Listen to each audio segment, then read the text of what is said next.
wata kotu a Abuja ta ce a tura ka gidan gyara hali sakamakon wai rashin mutunta hukuncin kotu na baya na a maida wa wani mutum motar shi. Mun ga haka din gaskiyar magana mun duba mun ga cewa ita alƙali ba ta duba abubuwan na shari'a ba da kyau kuma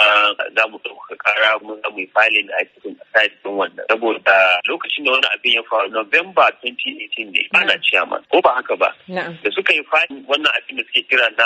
rashin wa kotu ladabi a February 2021 ba na ciyaman da kuma rashin wa kotu ladabi ai mutum ne zai so in from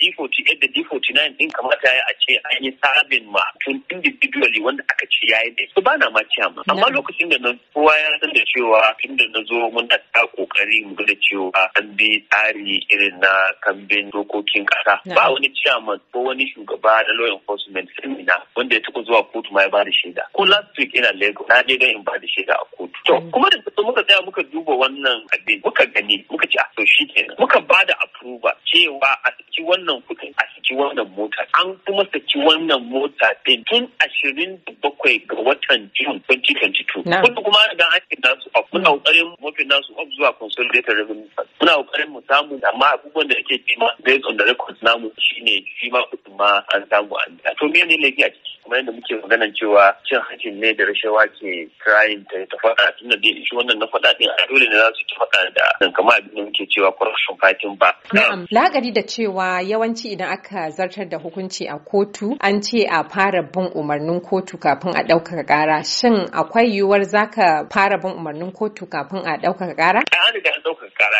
to kuma ya ka ba da umarnin kotu a ya kamata a ce an zartar da wannan abin. To ya za a yi kenan tuna riga an ɗaukaka ƙara. Sai an sa an bi abin da kotun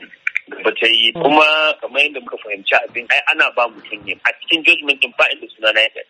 na'am wani wuri ma a takaddun a ce acting amma wani wuri a ce ci da sauran tare da sauraron mu duka a nan muka kawo ƙarshen wannan rahoto kai dai kasance da tashar Hausa Media Cycle domin sababbin shirye-shirye da zarar mun dora.